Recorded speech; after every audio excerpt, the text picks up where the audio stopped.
अजीज दोस्तों, अस्सलाम वालेकुम, नमस्ते, सत श्री अकाल, good afternoon.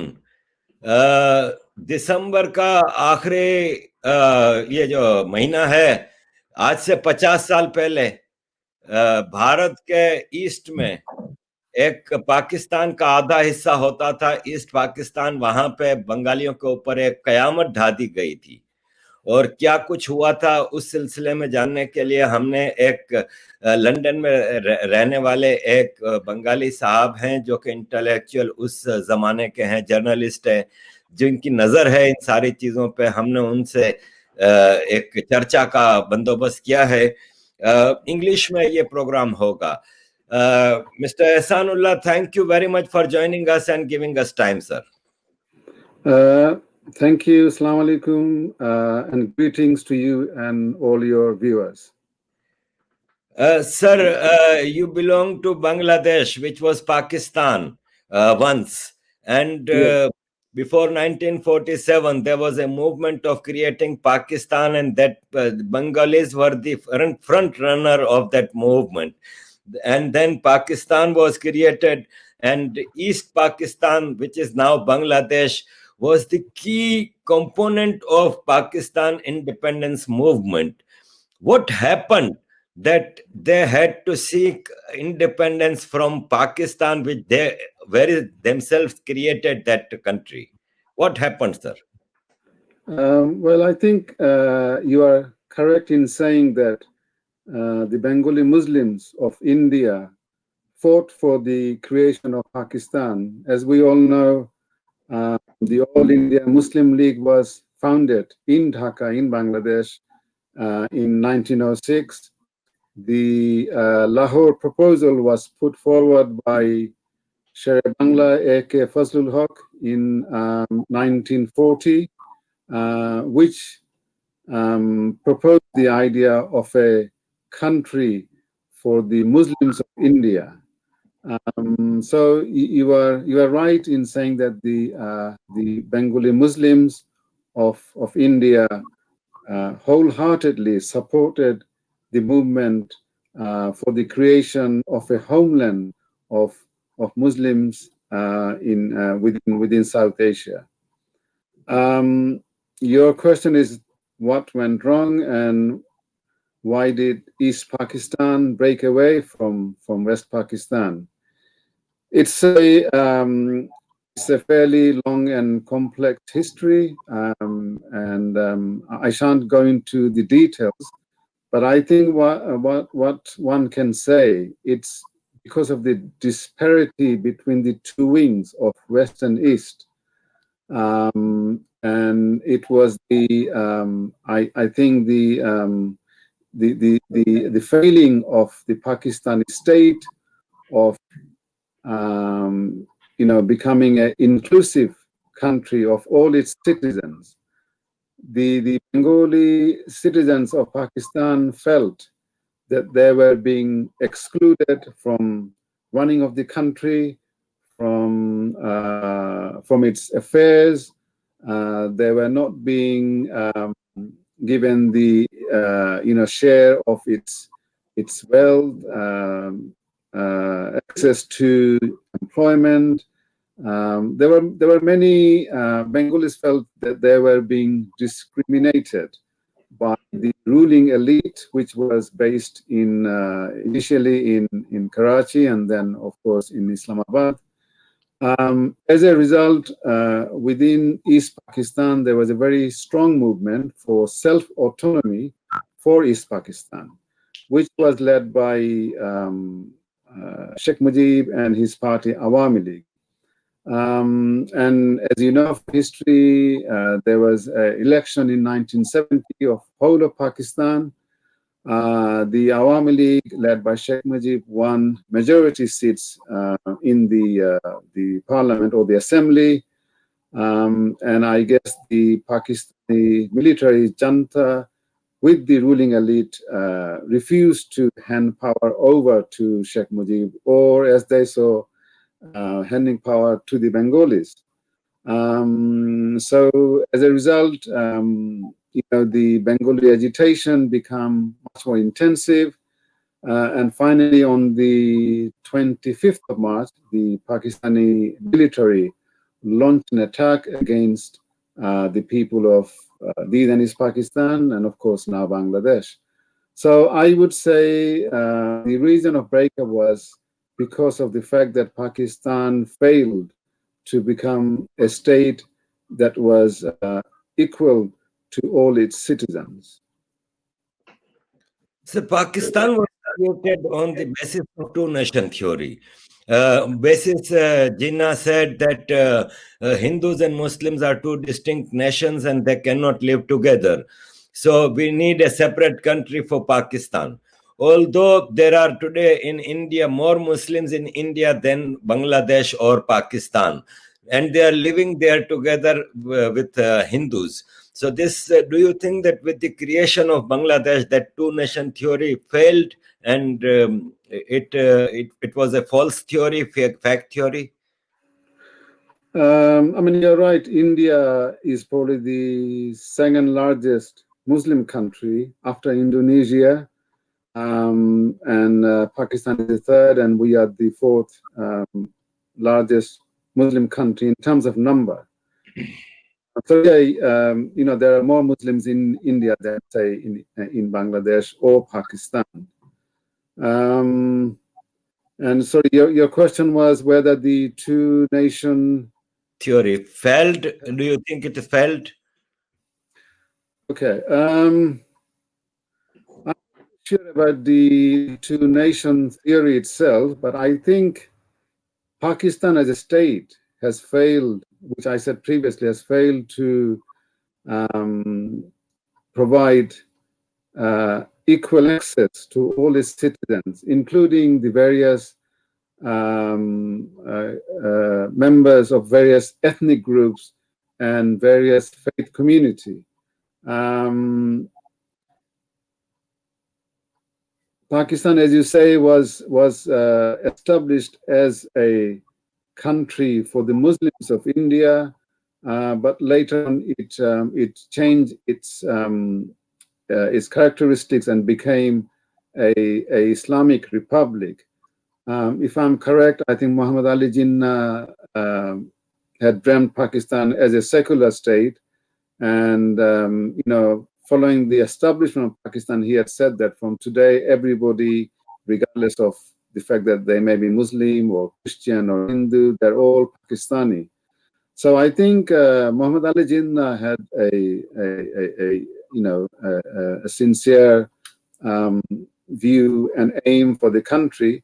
But I think the various military rulers who have come to power have used religion and religious sentiments to justify their rule, and in doing so, they have obviously given priority to the Muslim majority. As a result, many within Pakistan and during the Pakistan period in Bangladesh, many minority community felt that they were not being treated as an equal citizen of the nation. So I think Pakistan has definitely failed on that front in being an inclusive nation, and the best example is East Pakistan breaking away from West Pakistan in 1971. Sir, there are so many brutalities that we witnessed in East Pakistan, which became Bangladesh. I would particularly ask about one horrific incident which took place in Dhaka University. What was that, sir? Can you give us a detail? Because we heard that intellectuals were killed. Yes, as I said, the Pakistani army launched a military assault on the 25th of March at just after midnight. We observed that day as Bangladesh Genocide Day because of the killing that took place that was started on the 25th of March and went on for 9 months until the final victory on the 16th of December. I was a child during the Bangladesh War. I may have been 9 or 10 years of age at the time, and I lived in Dhaka in a place called Motijil Colony, which wasn't too far from the police camp, the Rajarbagh police station. And I remember being woken up by my auntie and others in the household um, to see the sky had lit up with fire and explosions and gunfire. And what had happened was the Pakistani military, they had targeted the Bengali police, the members of East Pakistan Rifle, the members of Pakistan Armed Force, and at the same time they targeted activists of Awami League and students and intellectuals, because they felt it was the students and intellectuals that were at the foreground of the Bengali nationalist movement. So as a result, they went for Dhaka University, where most of the students were staying, and the Bengali intellectuals. And I mean, there are different numbers quoted, but I think I read somewhere where it said that on that night alone, at least 25,000 people were killed in Dhaka. I don't know the number of students or the intellectuals that were killed, but as I said, they went for students, they went for Awami League party people, they went for the Hindu community. The Hindu community bore the brunt of Pakistani violence. They went for slums, and I have no idea why they went for the poor people. So Dhaka woke up on this 26th of March in the morning to see the whole, more or less the whole city burning. And as I said, that went on throughout the 9 months across Bangladesh. But the assault started in Dhaka. And even towards the end of the war, we know on the 14th of December, so this is 2 days before the surrender, a large number of Bengali intellectuals, hundreds, maybe 200-300, were picked up, abducted at night from their homes, blindfolded, and then they were taken to killing fields and they were shot dead. And their bodies were found after Bangladesh became, free after the 16th of December. Their bodies were found in the fields of Mirpur and another Mohammadpur in Dhaka. Sir, as you said, 9 months the brutalities continued.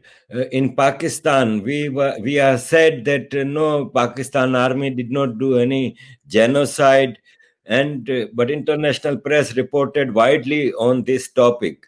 How would you rate the use of rape as weapon of war?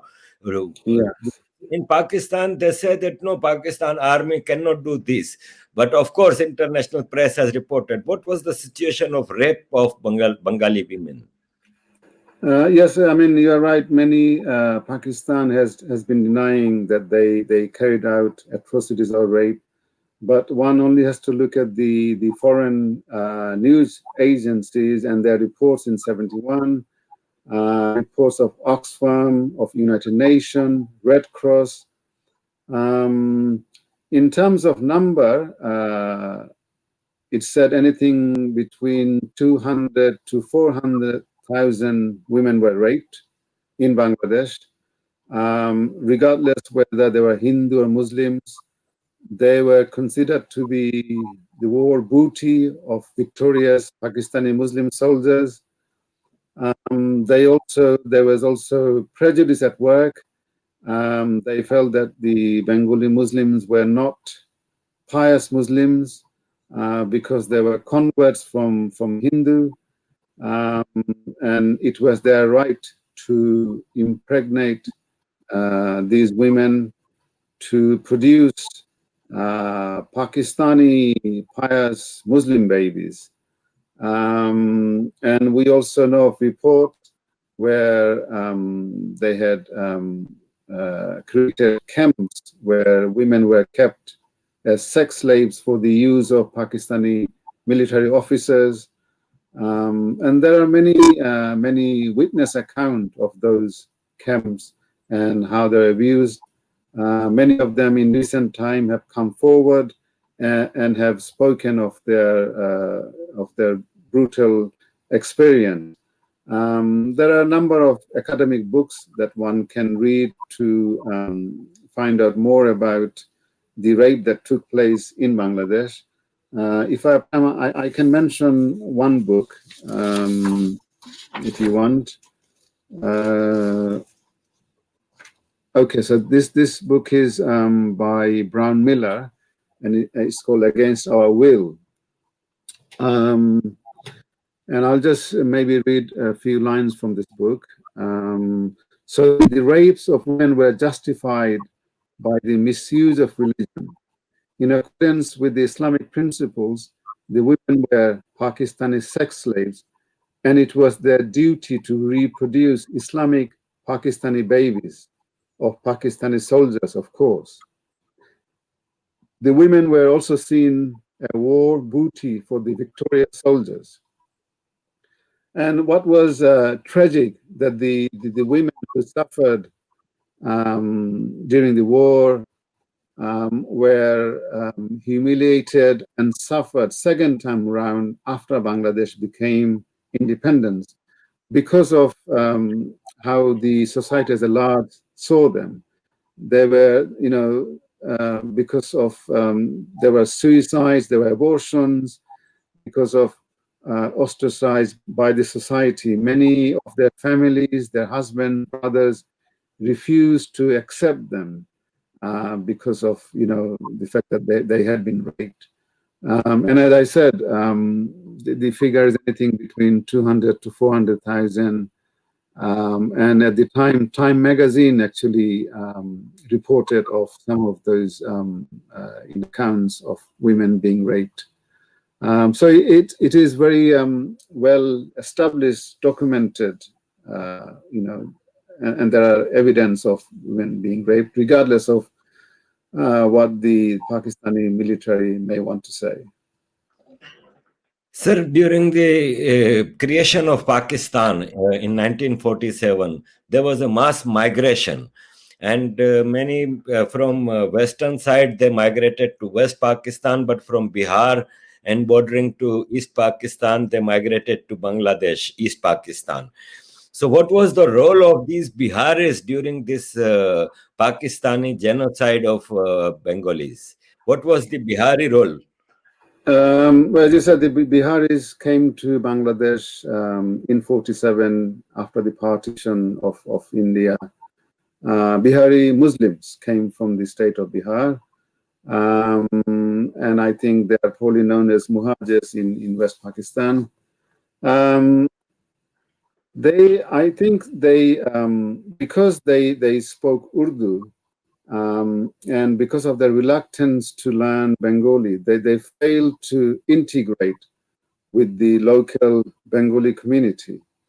And as I said, because they spoke Urdu, they were much at ease with people from West Pakistan, and with the people from the administration or the military who were of West Pakistani origin.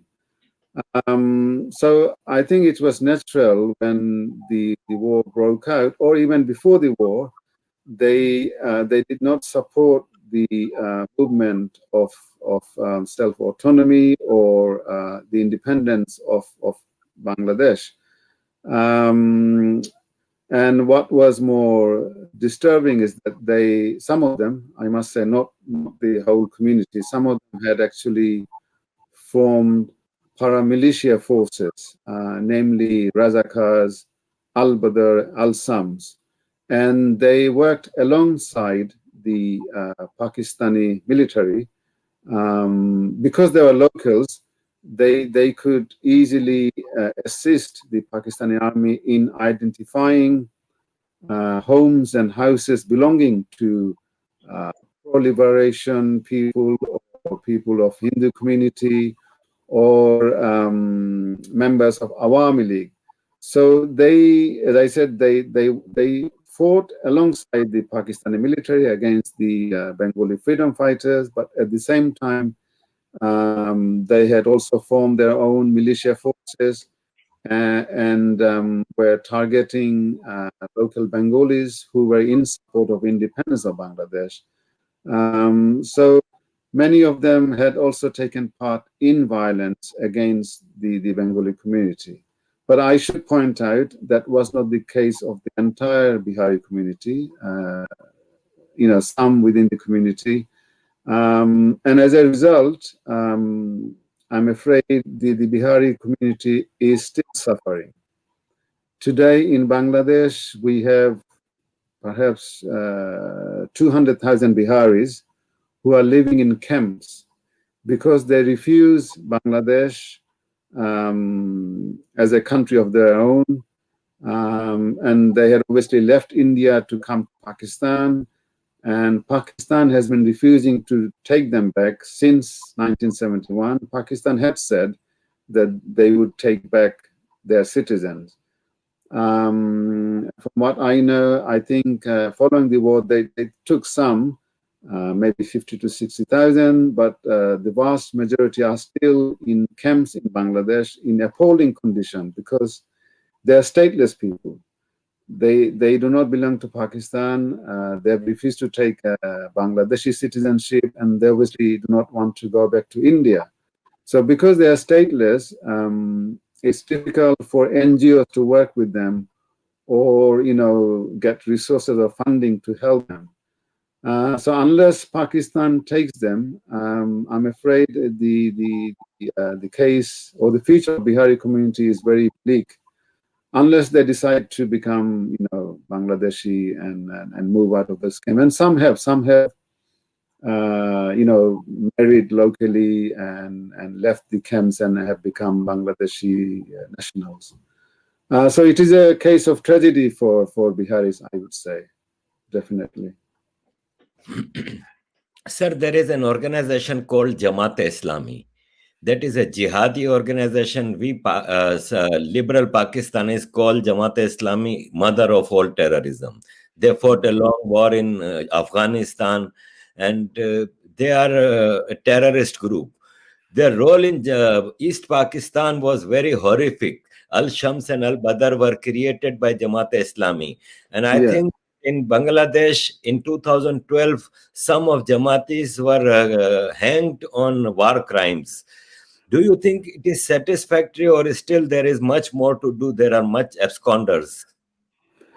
I mean, you're right, Jamaat, as depicting Jamaat Islami as the largest organized Islamist political group in South Asia. And one has to look at their history. They've never been on the side of the people. In fact, they did not support the movement of Pakistan. And we know that once Pakistan was created, they incited hatred and violence against the Ahmadiyya community in Pakistan. And of course, in 71, they did not side with the population of Bangladesh. They sided with the Pakistani military junta, and they had set up peace committees in various districts across Bangladesh to provide political support to the Pakistani military and the Pakistani ruling elite at the time.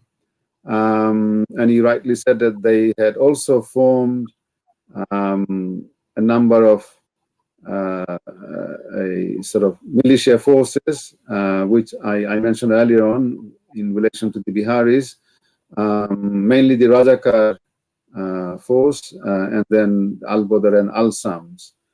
The role of the Rajakar was mainly to provide auxiliary support to the Pakistani forces and do mundane duties like guarding checkposts and assisting and helping the Pakistani army because they were locals, they were Bengali speaking. But the Al-Badr and the Al-Sams were more like Gestapo.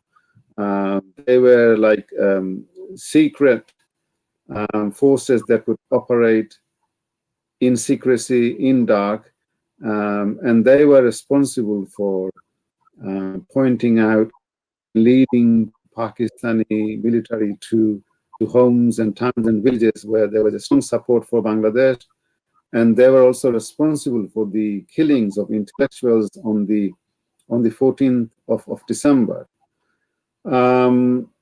Bangladesh government has restarted the trial of war criminals in 2010 by establishing International Crimes Tribunal in Dhaka, and so far they have tried a number of accused war criminals, mainly belonging to Jamaat Islami, but of course to other parties, including Muslim League and others, because in 71 it was not just Jamaat Islami, it was also the Muslim League, Najami Islam, and two other parties that opposed the Bangladesh movement. So the trial that had started in 2010 is continuing. It's not a new trial. The trial had started after 71. Sheikh Mujib government started the trial of local collaborators and war criminals. But following his assassination in 75 in a right-wing coup, the trial had stopped. So this is really a continuing process from that period. And so far, only the local Bengali collaborators has been tried. We are yet to see the Pakistani military being indicted and being put on trial. So it's a continuing process, and it has to go on if we are to ensure justice. And members of martyred families have been campaigning since 71 for justice. So I think as human beings, we ought to support this quest for justice. So I think the trial will continue. It is not necessarily against Jamaat Islami, it is against those who are accused of committing war crimes. Sir, there was a genocide in Bosnia, and after that genocide, there was a International War Crimes Tribunal by International Court of Justice for genocide, and some people were convicted in that and punished. Don't you think that Bangladeshi government should push for International War Crimes Tribunal, because that tribunal which you are talking about is within the Bangladesh? But don't you think that this was a genocide which is widely reported?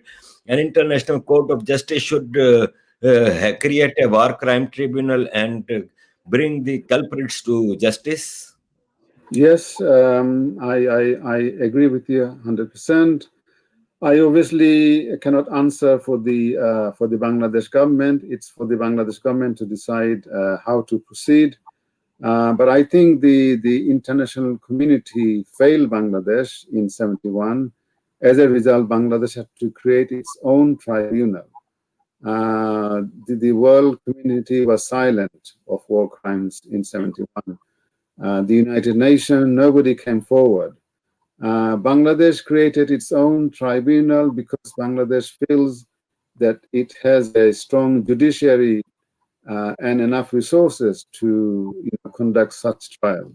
And it is according to international law. So what Bangladesh is doing is internationally recognized. In terms of going to the International War Crimes Tribunal in Hague, that is not possible because the Hague will only take case since its establishment. So it doesn't, go date back. But I think Bangladesh could definitely go to the International Court of Justice, which could look into the genocide carried out by Pakistan or the atrocities that took place in Bangladesh at the time not only the International Court of Justice, but United Nations itself could perhaps come to assist Bangladesh.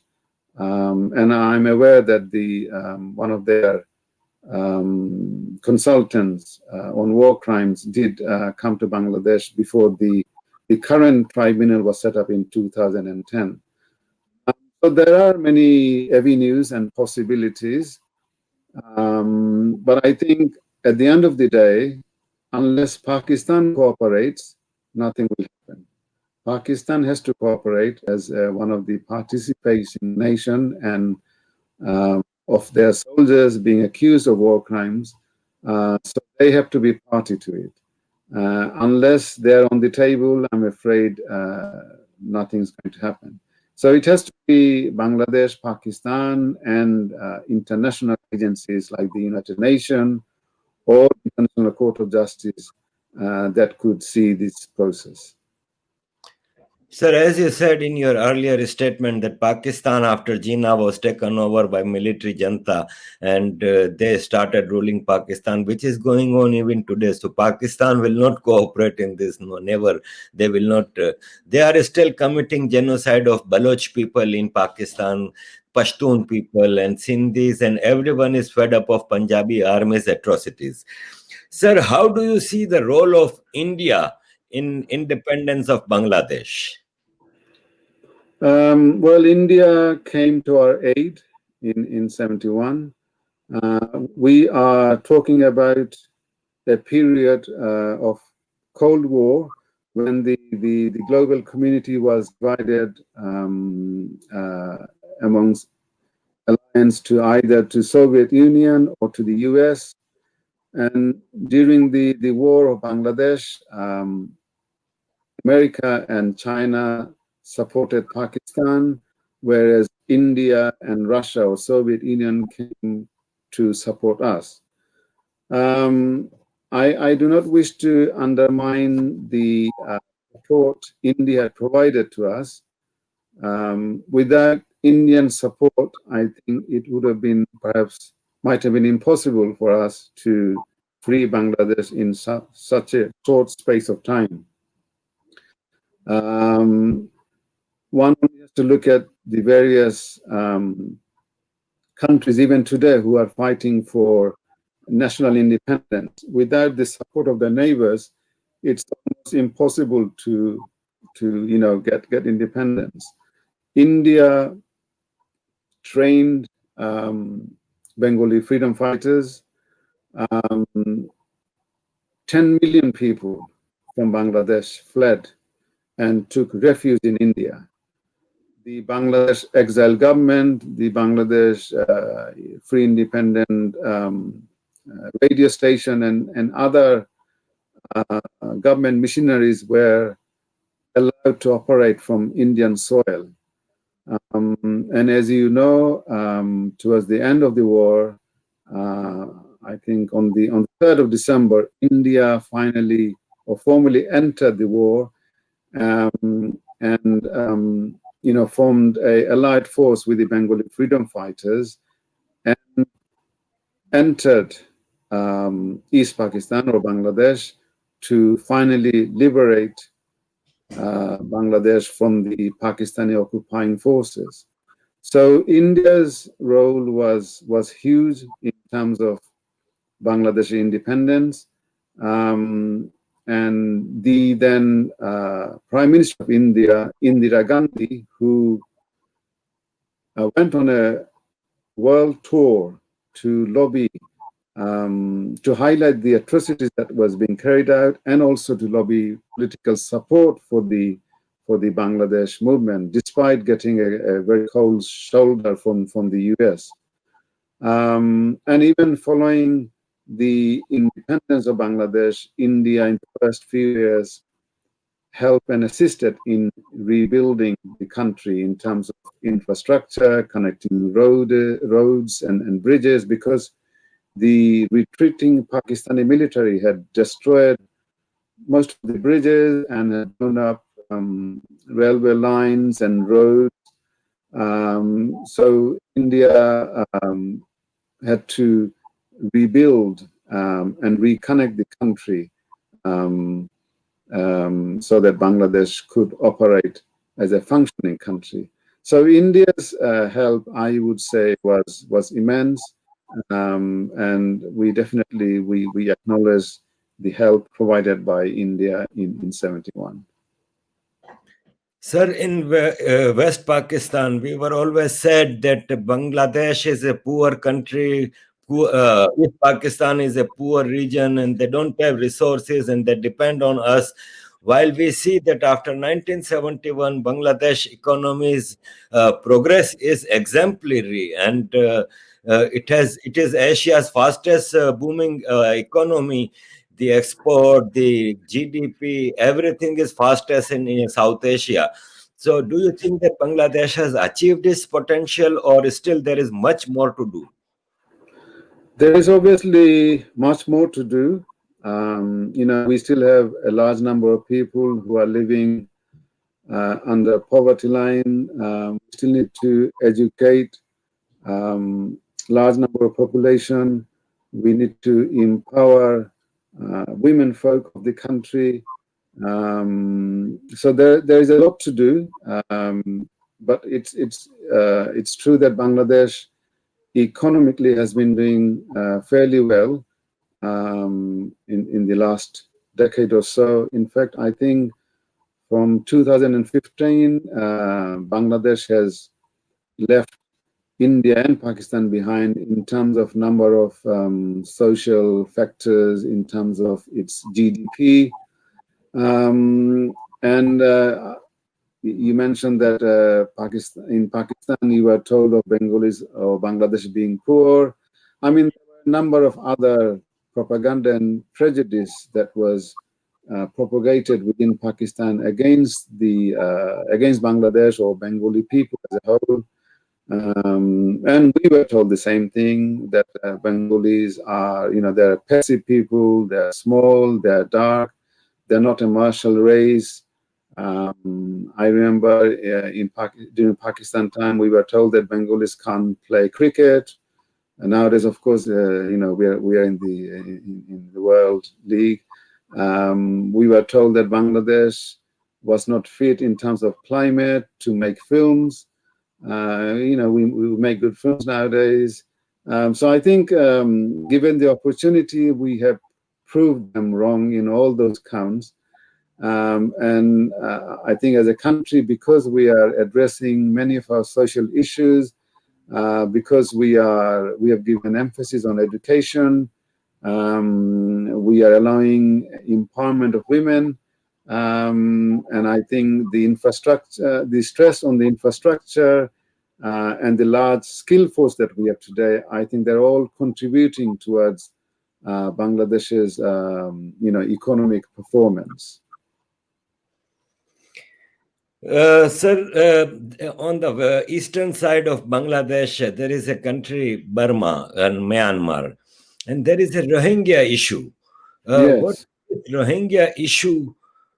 And even Indians are also complaining that there are so many Rohingyas coming to India. There are so many Rohingyas coming to Bangladesh. What is this Rohingya issue, and how important it is for Bangladesh scenario? Rohingya, well, it's very important because we are holding majority of Rohingyas who have fled Burma or Myanmar in the last few years. In fact, I think since 2017, there are at least 1 million Rohingyas in Bangladesh in various camps in Chittagong. But of course, Rohingyas are also in India, in Malaysia, in Indonesia, even Saudi Arabia. At various times they have fled Myanmar and have taken refuge in various countries. The issue of Rohingya is historical and complex, and it goes back a number of years. But I think the issue is really the failure of Myanmar to accept Rohingyas as their citizens is where the problem stems from. The Muslims of Myanmar can trace back their origin to 15th century when Arab tradesmen came and settled in Myanmar. And over the centuries, many Muslims and Bengali Muslims who have perhaps gone from India to settle in Myanmar and have become that Muslim community of Myanmar. And of course, during the British rule, it was one India, and the Brits had taken many Muslims from India to go and work in Myanmar. So the people that we are referring today have been there for centuries. They are not new refugees, as Myanmar claims. They have been living there for centuries, starting from the time of Arab traders to British period. I am not aware of any Muslims either during Pakistan time or Bangladesh time going to Burma to live there. They're all very old established community in Burma. The Rohingyas are from Rohang or Rakhine state in Burma, who are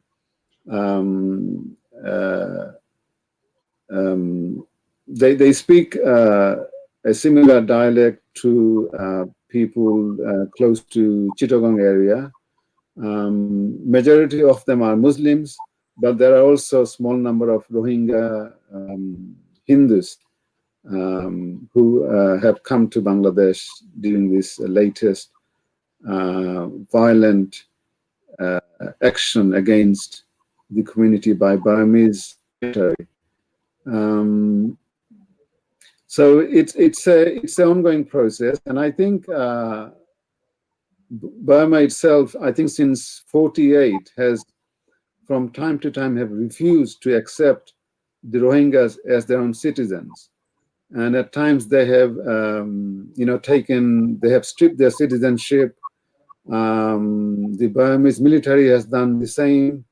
Recently, there has been a fundamentalist Buddhist movement against the Rohingyas. I think the Saffron movement, they incited hatred against the Rohingyas. So there has been, a year of persecution against the Rohingya people. What is more sad is that Aung San Suu Kyi is also not very supportive of this Rohingya community, despite the fact that the Rohingya community worked very closely with her father and supported her party at various elections. Yet she perhaps is suffering from anti-Muslim prejudice. As a result, she is very anti-Rohingya. So when you have the military, its leader, the whole country against a community, it's very easy to cleanse the entire community. So I would say, I don't know the exact number of Rohingyas in Burma, but more or less they have cleared 90% of its population, who have now taken refuge in Cox's Bazar in Chittagong, Bangladesh.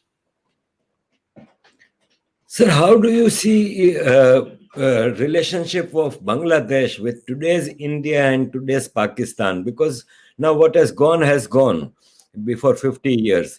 How do you consider your relationship, the country, Bangladesh, with India and Pakistan? Bangladesh, from the beginning, have said, they hold no grudges against Pakistan. The war was not against the people of Pakistan, it was against the military junta. And Bangladesh's foreign policy is friendship with all. With India, we've had, relationships since 71.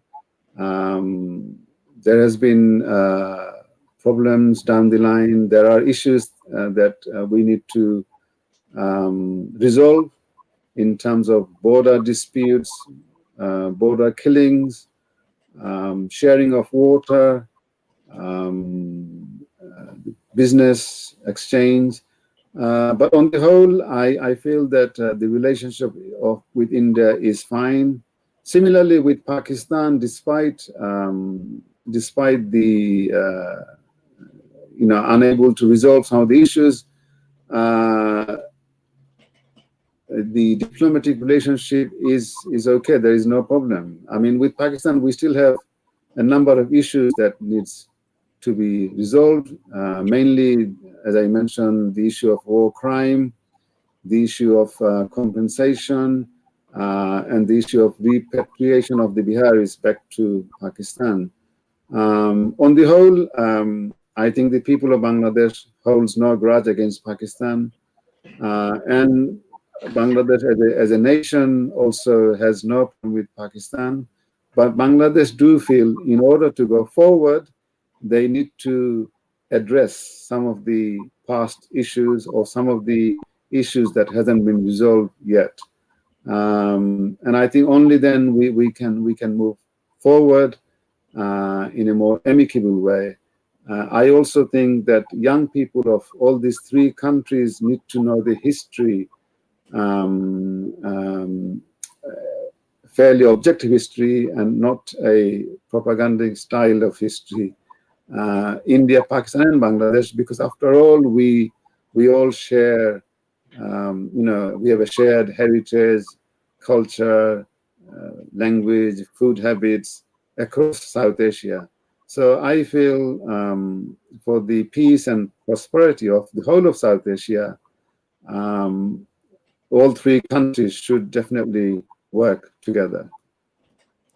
Sir, my last question. In Bangladesh, there is a very big number of minorities, religious minorities, mainly Hindus and Buddhists.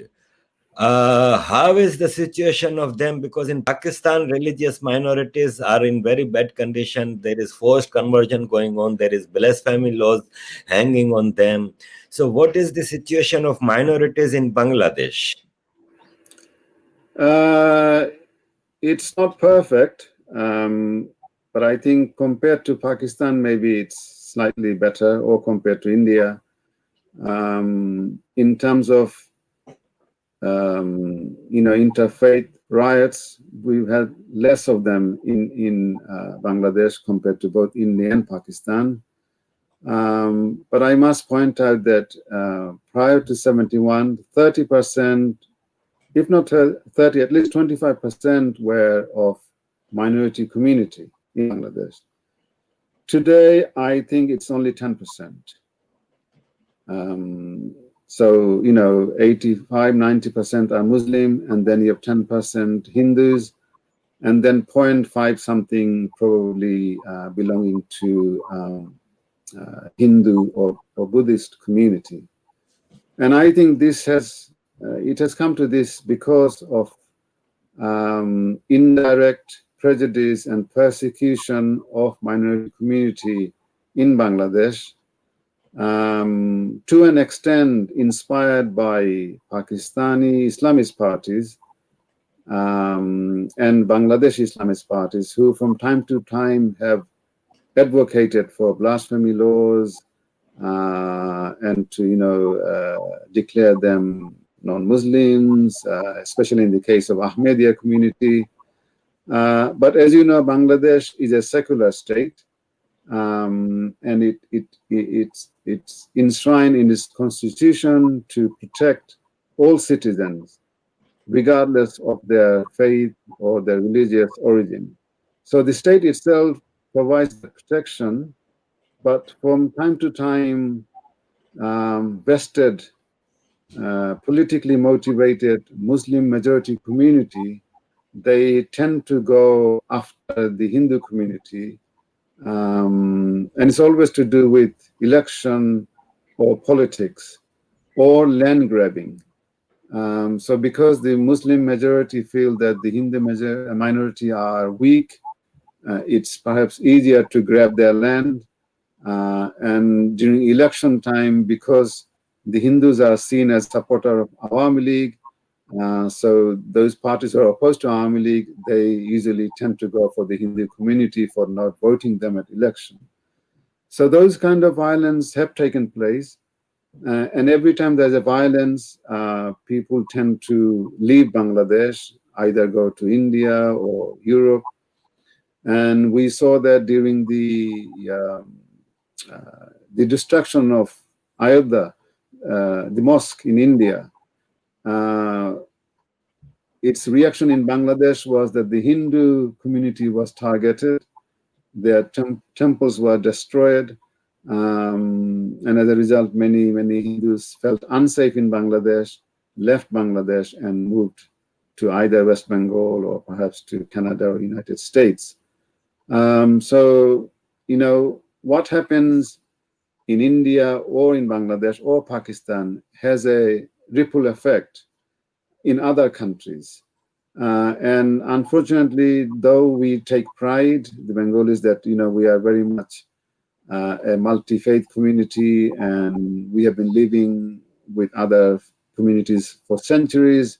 We are very liberal. I'm afraid there has been instances where minority community has been persecuted in Bangladesh. Thank you very much, sir. It was all your honest thing that you have given. You did not try to hide anything. And sir, thank you very much for all these things. And I wish all the best to my Bengali friends, Bengali brothers, sisters, because it is a very beautiful nation that is developing very fast, be it cricket, be it films, be it in economic development. All my best wishes for Bengali people. Thank you. That's very kind of you. And I want to say that, as I said, I'm obviously not an expert. I only told you what I know of. One can always check the facts if they want to. And we also have lots of meetings within our community. And if it's okay, we may invite you to participate in those meetings, on common front, for example, fighting extremism, fundamentalism, or one's right for self-autonomy, or fighting against oppression. I'm sure we can work together.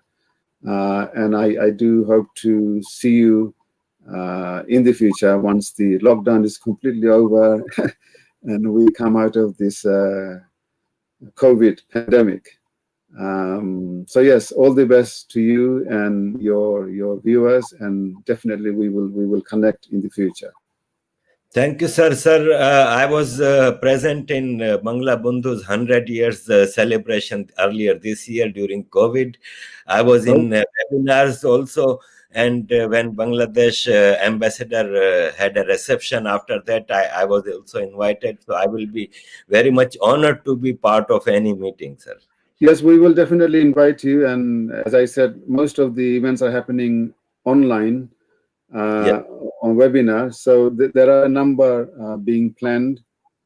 As you said, we are currently celebrating the centenary of Sheikh Mujib. But next year, it will be the golden jubilee of Bangladesh's independence. So it's 50th year from next year. I shall definitely call upon you and definitely speak to you. We would be happy to have you as our guest. Thank you, sir. So kind of you. Thank you, sir. Thank you. Have a nice day. So do I say bye here now? What do I do?